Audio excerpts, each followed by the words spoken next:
We do have the U.S. and Ukraine fully aligned about a ceasefire, about military support, about a minerals deal coming up. So I think this is of concern to Putin, and he's going to be considering how does he play this. He doesn't want to be just cast as the person saying no, but of course that's his intent, is to say no. So he's going to try to find these wedge issues, these divisive things, these ways of twisting the agreement to see how he can play that. But he's doing it from a position where he's now the one in the spotlight. Even if Vladimir Putin were to agree to this 30-day ceasefire, it is merely a ceasefire, and that would then open the door for more formal talks about a longer-lasting peace deal. How do you rate the prospects, Ambassador, of such a longer-lasting peace deal being agreed in the near future? Yeah, I think ceasefire, yes. Extension of a ceasefire, yes. A few accompanying steps like a POW exchange, yes. But I don't see Vladimir Putin ever giving up on his absolutist demands to eliminate Ukraine as a sovereign, independent state, eliminate Ukrainian national identity, to remove Zelensky and impose his own government in Ukraine. I don't see him giving up on any of that. So I think the likelihood of an actual agreement with Russia is very low. What I do see is a possibility you could move from a tenuous ceasefire to a more stable ceasefire, and one where you continue to have differences, but they're not being resolved on the battlefield. But if Vladimir Putin is not prepared to ultimately give up on his maximalist demands, what response, if any, do you think we will see from the US? Would they at that point be prepared to say, we will row in even more fully behind Ukraine? I think what you're likely to see is the emergence of a deterrent capability that's combined security assurances from Europe, support for training and equipping of Ukrainians, so that continues, including from European allies. Perhaps a European force presence in Ukraine as a deterrent capability, and also assisting with development of Ukraine's own armed forces. Those sorts of, and backup from the United States, which I think will be important to the Europeans. I think those things are possible to create a deterrent. It would be great if there was actually an agreement. But given what we know about Vladimir Putin, I think that's unlikely. And I think we end up more in a East Germany, West Germany type situation where we have a long-term disagreement, but there's no fighting going on. You mentioned backup from the United States. I mean, Keir Starmer, the UK Prime Minister, has been talking about this idea of a US backstop, so that potentially you have European peacekeeping troops, probably British and French peacekeeping troops on the ground in Ukraine, but the US providing, whether it's air cover, whether it's some final security guarantee that if Putin were to invade and threaten those peacekeeping troops, that the US would intervene then. Clearly, that's what the Europeans would like. But can you really see Trump agreeing to that? Yeah, I think there's a couple of pieces here. We should break them down a little bit. There's what people have referred to as backbone, and there's what people have referred to as backstop. And backbone being enablers, intelligence, surveillance, reconnaissance, maybe some logistical capability to transport things through. Those sort of enablers as a backbone, that seems to me quite doable in a normal scenario where Europe deploys some forces to Ukraine but needs a bit of assistance. Then you have backup, which could be in extremis support for European forces. And this is premised on the idea that there's a ceasefire that is not being violated. And only if Russia were to violate that ceasefire and be attacking the European forces, then the US would in extremis help them out. That also seems to me to be doable. But to get there, what President Trump has insisted on is the Europeans have to put their cards on the table. They have to say what they're prepared to do.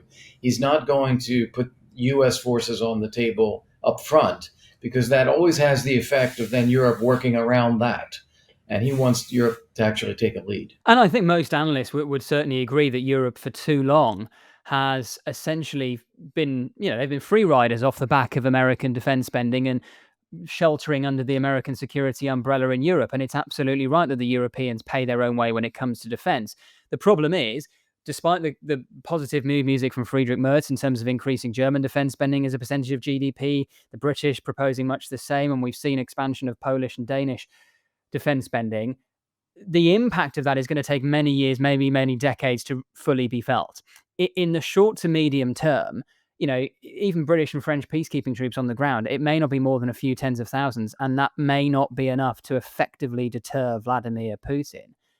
So do you still not need the US there in some way, shape, or form? Yes, you don't. Remember that you have close to 1 million Ukrainian men at arms, or men and women at arms. And that is the primary deterrent. They will be there along the front lines. European forces would be present. They would be training and equipping. They would be potentially helping with air defense. And I think adding to the Ukrainian capability, but not seeking to replace it or solely deter Putin. And again, this is all premised on a ceasefire. I don't think any Europeans are thinking about putting forces in Ukraine if the war is still actively going on. It is getting to a ceasefire, providing some stabilization of that to deter an outbreak of new fighting. Why should Ukraine, however, believe any such security guarantee? The number of times on this program we talk about the Budapest Memorandum of 1994, which you'll be very familiar with, where Russia, the US, and the UK ensured Ukraine's sovereignty in exchange for them giving up what was their most effective deterrence, which was their nuclear weapons. And of course, we all know how the following 30 years have played out. So if you're sitting in Kyiv, why should you believe any security guarantee provided to you by the US, the West, the Europeans, the Russians? Well, what's the alternative? The alternative is what we've got, which is no security guarantees and continued war. It's better to have security assurances, as people are talking about, and then to make those as robust and operational as possible. I don't see a better alternative. Well, I take that back. The better alternative is NATO membership and all of those things, but that is not on the table at the moment. Or, I suppose, the ultimate alternative would be to give Ukraine what it needs to drive Vladimir Putin out of its sovereign territory altogether, because the lesson from history is if you do not defeat expansionist tyrants, you are storing up future problems. Yeah, that may be true, but at the same time, I don't see President Trump or Europe willing to do that because of their fear of nuclear weapons. You mentioned Ukrainian NATO membership. Do you think that is off the table for a generation now? No, I think it's off the table for an administration. I think President Trump is clearly not going to support that. I hope that it just gets parked and we have alternatives instead.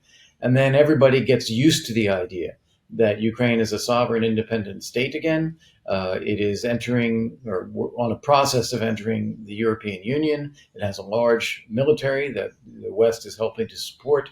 The ceasefire is now stable. There may even be evolution inside Russia. So we get to a different normality. And then from that normality, I hope we come back to the issue of NATO membership as soon as practical. As a former US ambassador to NATO, is NATO as an organization still relevant, though? Because really NATO rests on the credibility of Article 5, the idea that an attack on one is an attack on all, and the alliance will come together to defend itself. But I struggle to see a scenario in which, were Vladimir Putin to roll into, say, Lithuania, that the US would be prepared to send troops to defend Lithuania. And therefore, is Article 5 not rendered irrelevant? Is NATO not rendered irrelevant? Yeah, I don't agree with that. I think that there is a big difference between Russia attacking an existing NATO ally and Russia attacking Ukraine, which is not in NATO. Because the moment Russia were to attack a NATO ally, you mentioned Lithuania, but you could name many others, there would be an immediate response from NATO, including European allies, including countries like Germany.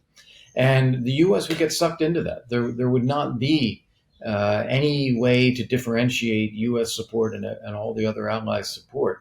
And because of that, I think it actually deters exactly that kind of attack. So NATO is incredibly relevant because it does provide that deterrence. Just finally, Ambassador, given the news we've had over the past 24 hours of this agreement between the US and Ukraine for a ceasefire, and now questions being put to Vladimir Putin as to whether Russia will accept it, is Putin now on the back foot in this? A little bit. I think Putin was worried when Zelensky was going to the White House 2 weeks ago because he thought that the U.S. and Ukraine might actually strike a deal and be in alignment, and this would bring the U.S. more on Ukraine's side. He was delighted when that didn't happen. We all saw, the celebrations in Moscow as a result. Well, now we are back there again. We do have the U.S. and Ukraine fully aligned about a ceasefire, about military support, about a minerals deal coming up. So I think this is of concern to Putin, and he's going to be considering how does he play this. He doesn't want to be just cast as the person saying no, but of course that's his intent, is to say no. So he's going to try to find these wedge issues, these divisive things, these ways of twisting the agreement to see how he can play that. But he's doing it from a position where he's now the one in the spotlight. Ambassador, we always appreciate your insight and expertise. Thank you so much for joining us again on Frontline. Pleasure to be with you, James. Thanks. Thank you for watching today's episode of Frontline. For early access to our videos, member-only Q&As and live streams, then sign up for a membership via the link in the description. And for the latest news and breaking stories, listen to Times Radio and follow us at thetimes.com.